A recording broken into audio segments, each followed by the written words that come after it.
দেখো এটা হচ্ছে গণেশের ছাতুর প্যাকেট, ঠিক আছে। এটা এক্সপায়ারি ডেটটা দিয়ে দেখো একবার।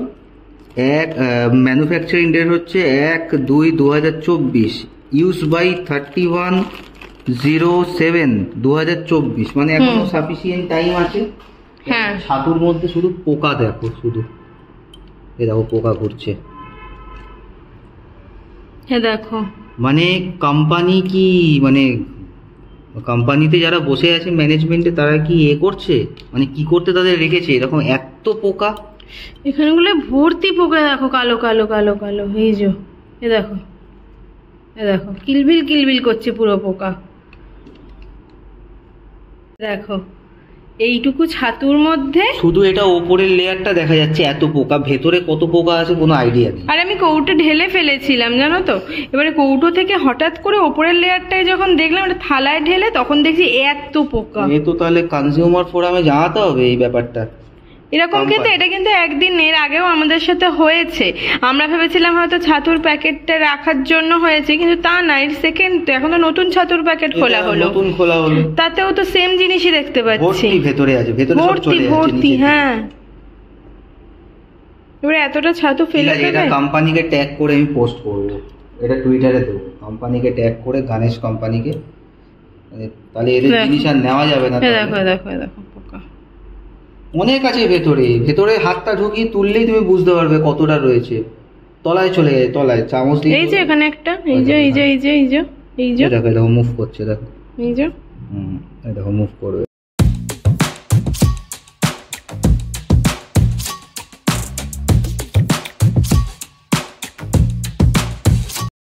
Hello everyone, welcome to our Bangla blog channel. আজকেও ব্লগটা শুরু আমি সন্ধ্যাবেলা থেকেই করলাম, কিন্তু সকালবেলা একটা খুব ভালো পমফ্রেট মাছের রেসিপি বানিয়েছি, সেটা তোমরা এখন দেখে নাও। তারপর এখন আবার একটু রঙের দোকানে যাচ্ছি, একটু কাজ আছে, এসে আবার বানাবো একটু চিকেন কাবাব। তো কি করছি না করছি দেখতে থাকো। আর চিকেন কাবাবটা অলরেডি ম্যারিনেট করে ফ্রিজে রেখেই দিয়েছিলাম, তো এসে সেটা করব। তো চলো এখন বেরোই।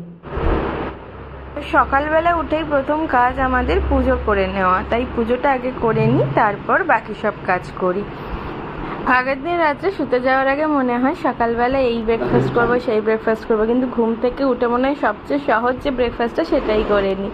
আর তারপরের কাজই হলো আমার চালটাকে ভালো করে ধুয়ে ভিজিয়ে নেওয়া। আমি একেবারে দুবেলা ভাতই করে রাখি, রাত্রেবেলা আর ইচ্ছা করে না করতে, অফিস থেকে উঠে একেবারে দুবেলার ভাত করে রেখে দিই। তাই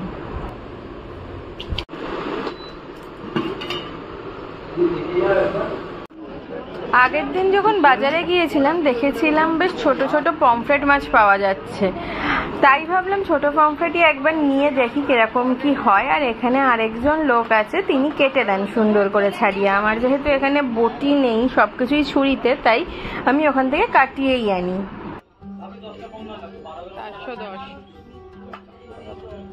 আজকে খুব সহজভাবে বেঙ্গলি স্টাইলে করব পমফ্রেট মাছের কারি। পমফ্রেট মাছ বাজার থেকেই সুন্দর করে কেটে নিয়ে এসেছিলাম, এবার জাস্ট বডিতে একটু কাট দিয়ে নেব ছুরি দিয়ে, যাতে মশলাটা ভেতরে ঢোকে।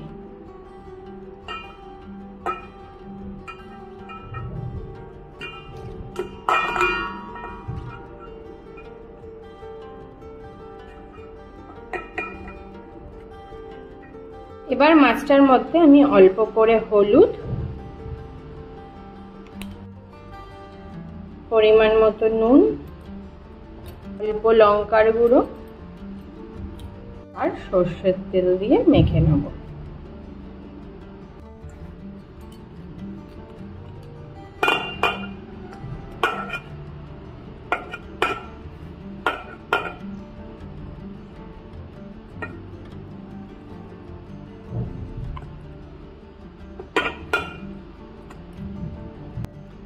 দেখো সুন্দর করে মাখানো হয়ে গেছে, এবার এটা কিছুক্ষণ রেস্টে থাক। আমি এখানে নিয়ে নিয়েছি 4টে মাছের জন্য 2টো পেঁয়াজ, অল্প একটু আদা আর অল্প একটু রসুন, দিয়ে দেবো অর্ধেকটা টমেটো।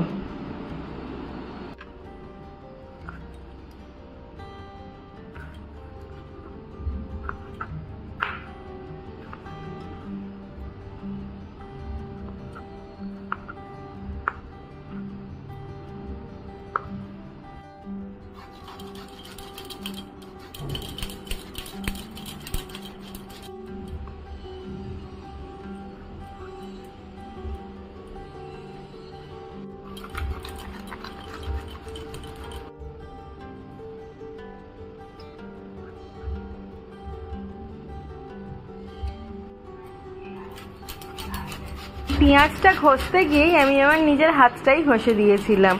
এত রক্ত বেরোচ্ছিল, রক্ত থামছিল না। তারপর আধ ঘন্টা একটু বোরোলিন লাগিয়ে বসে থেকে তারপর আবার শুরু করেছি রান্না।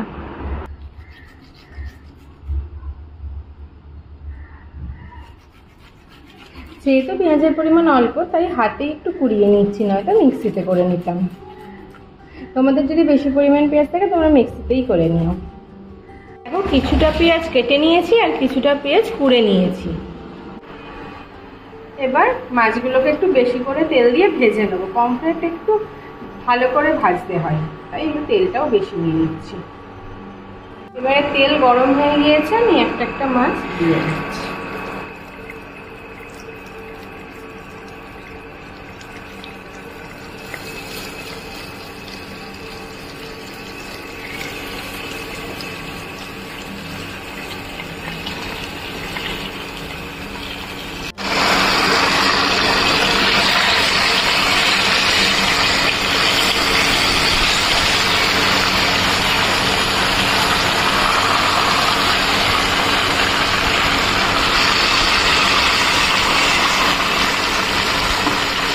থেকে দেখো সুন্দর তেল ছাড়ছে একটা।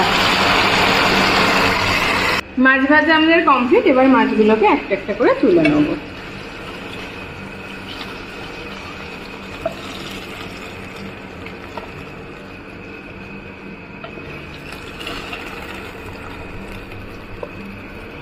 এবার তেলে দিচ্ছি একটা শুকনো লঙ্কা ফোড়ন, একটা তেজপাতা ফোড়ন আর একটু কালো জিরে ফোড়ন। এবার দিয়ে দেবো কটা কাঁচা লঙ্কা। এবার পেঁয়াজ কেটে রাখাটা দিয়ে দেবো।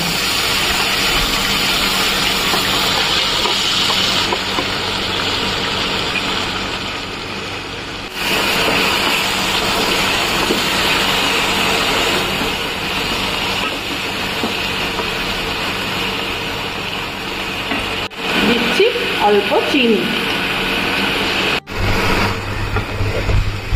দেখো পেঁয়াজে হালকা হালকা ব্রাউন কালার ধরতে শুরু করে দিয়েছে।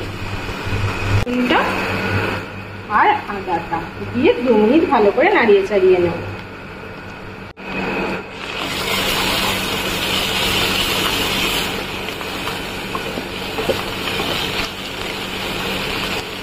ততক্ষণ অবধি নাড়বো যতক্ষণ না আদা রসুনের কাঁচা ভাবটা চলে যাচ্ছে। এবার হলুদ গুঁড়ো দেবো একটু। মোটমাট গুঁড়ো মশলাগুলো সব একটু জল দিয়ে গুলে নেব। পরিমাণ মতো লঙ্কা গুঁড়ো,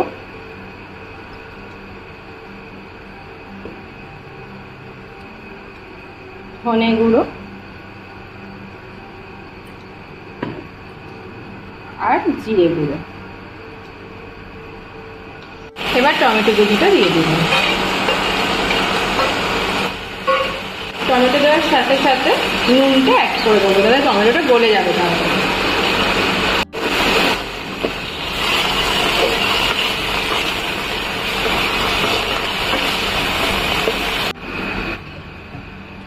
এবার মশলাটা ভালো করে জল দিয়ে গুলিয়ে নেব। রাখা মশলাটা অ্যাড করে দিলাম।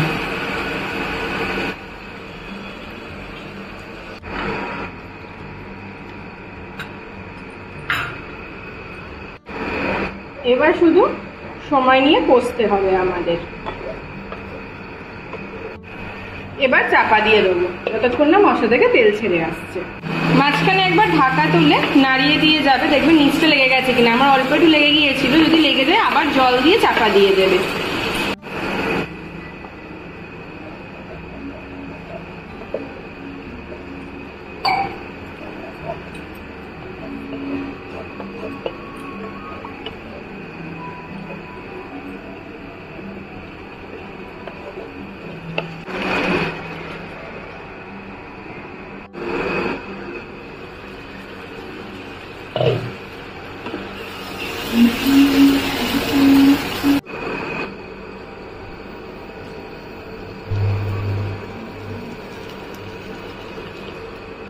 দেখো মশলা থেকে সুন্দর তেল ছাড়তে আরম্ভ হয়েছে। এবার আমি এতে জল দেব। যে যেরকম পরিমাণে ঝোল খাবে সেই রকমই জল দিও। যেহেতু পমফ্রেট মাছ একটু গ্রেভিটা ভালো লাগে, থিক গ্রেভিটা, তাই আমি কম জল দিচ্ছি।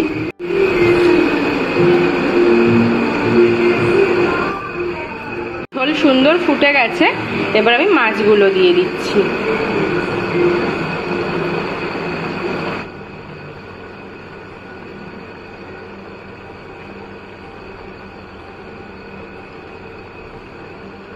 এবার ঝোলটা ফুটছে, এবার আমি আঁচটা আস্তে করে দেবো একেবারে। এবার চাপা দিয়ে হতে থাকবে এটা।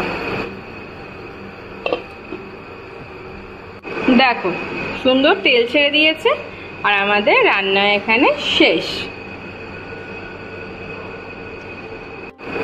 তাহলে এভাবেই তোমরা বাড়িতে খুব সহজে পমফ্রেট মাছের ঝাল বানিয়ে নিতে পারো।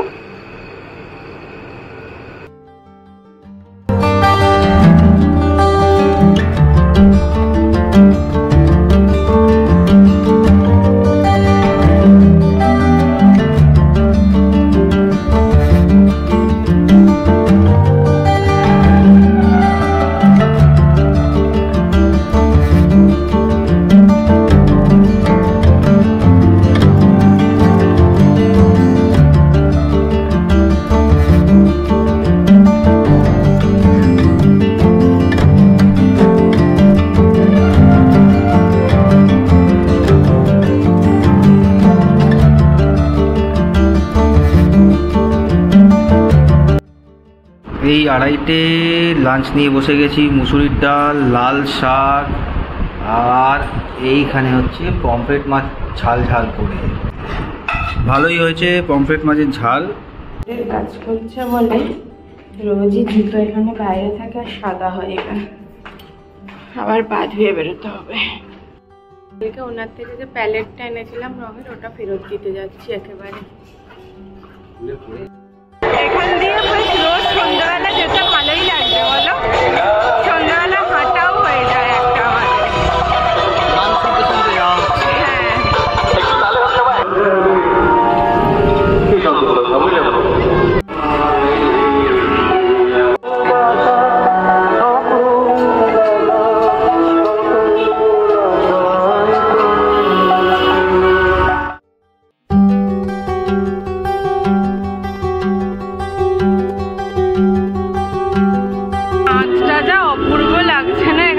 দেখতে অসাধারণ, আজ যেমন পূর্ণিমা না,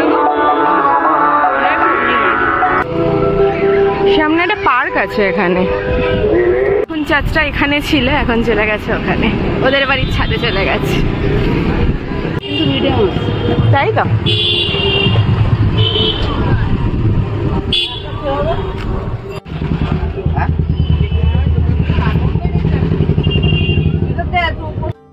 কতদিন পর আজকে আমরা এখানে প্রথম ফুচকা খেলাম। মানে আমি খেয়েছি একা, ও খায় না ফুচকা। আর এই দিদাটা কি ভালো ফুচকা মাখে, মনে হয় যেন পুরো মা মেখেছে।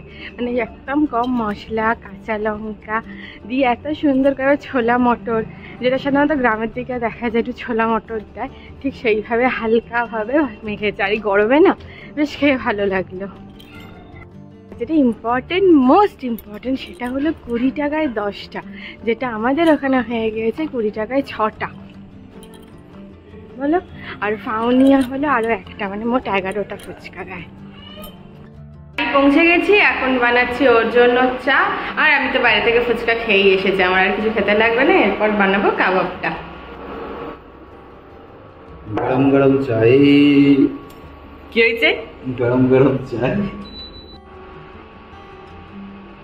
चाय गरम, चाय गरम, घोटी गरम, बाटी गरम, सब कुछ गरम, पूरा एनवायरनमेंट गरम, गरम गरम। তোমাকে ভারত রত্ন কেমন চরম চরম মনে হচ্ছে না গরম গরম থেকে? তোমাকে ভারত রত্ন আমি দেব? ভারত রত্ন আমি পাচ্ছি। গরম যে জিনিসগুলো কিনতে বেরিয়েছিলাম কিছু পাইনি, তাই ব্লিঙ্কিটা অর্ডার দিয়ে দিয়েছি, চলে এসেছে, নিয়ে যাচ্ছি। দাঁড়া মিলিয়ে নি জিনিসগুলো।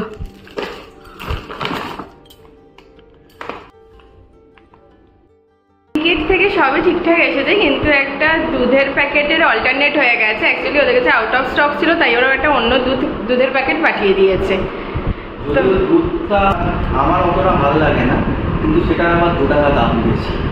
ভালো একদিকে মানে দাম বেশি হলে জিনিসটা খেতে ভালো হবে না। সেটা অর্ডার করেছিলাম আমি ওই রেড কাউ, কিন্তু চলে এসছে আমুল গোল্ড। কি কারণ? চিকেন কাবাবের জন্য চিকেনটাকে আমি সকালেই ম্যারিনেট করে রেখেছিলাম, আর তার জন্য নিয়ে নিয়েছি একটা পেঁয়াজ। একটা ছোট সাইজের পেঁয়াজেই হয়ে যাবে, খুব একটা বেশি পেঁয়াজ এখানে লাগবে না কাবাবে।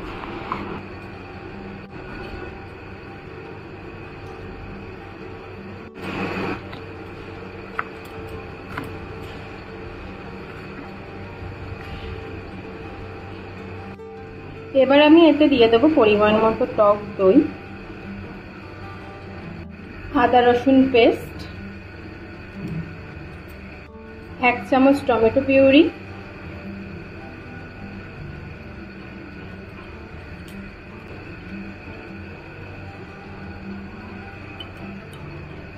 পেঁয়াজ বাটা আর একটু কুচি কুচি করে কেটে নিয়েছিলাম সেটা,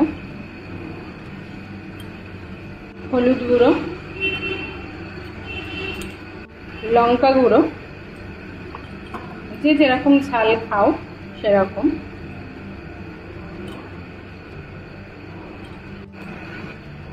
ধনে গুঁড়ো,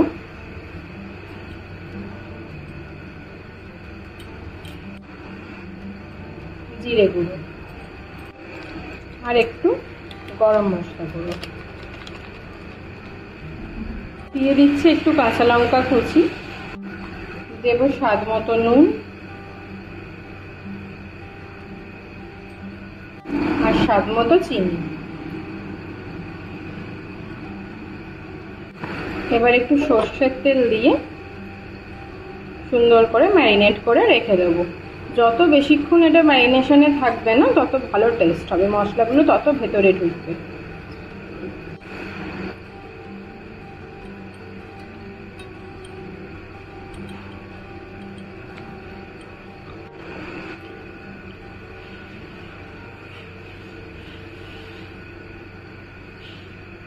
মশলা মাখানো হয়ে গেছে, এবার রেখে দেবো ফ্রিজে 8 ঘন্টার জন্য।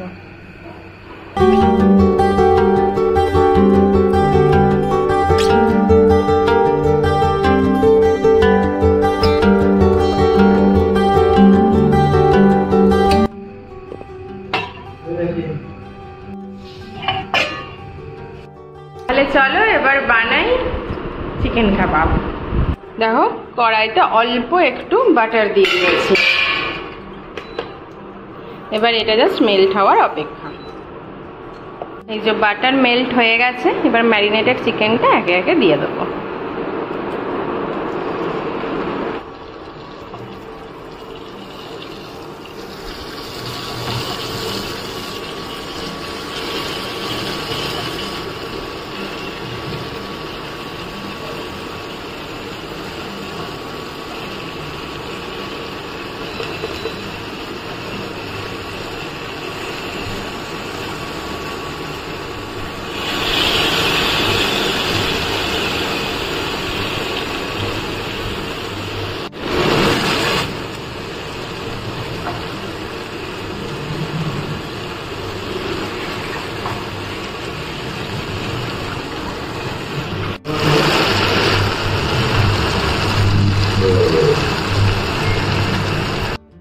এটাকে চাপা দিয়ে দিয়েছি, চাপা হয়ে মাংসটা একটু সিদ্ধ হোক, তারপর ফ্লেম বাড়িয়ে আবার একটু এদিক ওদিক করে দেবো, তারপরেই রেডি হয়ে যাবে। এবার পিসগুলোকে একটু উল্টে দিই, একটা সাইড হয়ে গেছে মোটামুটি।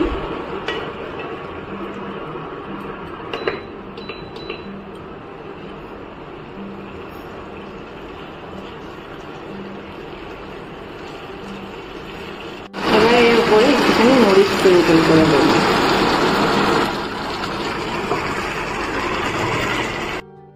বলতে এলে দেখতে এলাম কেমন লাগছে এই গরমে আমাকে। না, আমি যেটা বলতে এসেছি সেটা হলো সকালবেলা একটা অকাজ করেছি আমি, সেটা হলো পেঁয়াজটাকে ওই গ্রেটারে করছিলাম, আমি কি বলে ঘষছিলাম, হাত থেকে স্লিপ কেটে আমার আঙুলটাই ঘষে গেছে।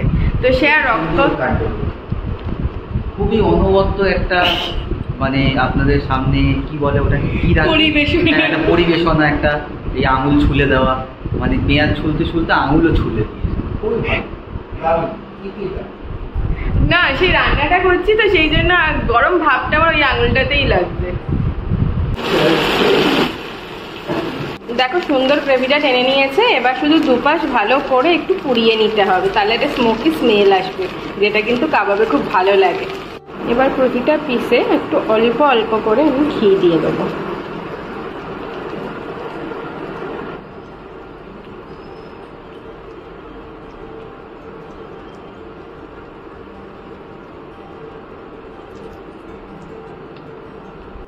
ব্যাস আমাদের কাবাব রেডি। দু সাইড সুন্দরভাবে একটু পুড়ে পুড়ে গেছে, যেটার ফ্লেভারটা খুব ভালো লাগে, একটা এক্সট্রা স্মোকিনেস অ্যাড করে। এবার প্লেটে নিয়ে নেব। প্লেটে উঠছে গরম গরম কাবাব, নরম নরম কাবাব, প্রচন্ড গরম কাবাব, গরমের মধ্যে গরম কাবাব, গরমের মধ্যে গরম কাবাব, তারপরে খাওয়ার পরে আরো গরম হয়ে যাবে। বাড়িতে কোনো গেস্ট এলে তোমরা করে দিতে পারো চটজলদি। না, এই কাবাবের ব্যাপারটা বলতে নেই, আমি বাড়ি তুলছি না, ও ভালোই করে মোটামুটি। তুললেও আমার কিছু করার নেই, তুমি মাঝে মাঝে তুলতেও পারো। আজ থেকে না বহুদিনের এক্সপিরিয়েন্স কাবাব তৈরিতে, চিকেন রেশমি কাবাব থেকে শুরু করে তোমাদের সঙ্গে একটা একটা করে শেয়ার করব। সমস্ত রকমের কাবাবই খুবই ভালো করে।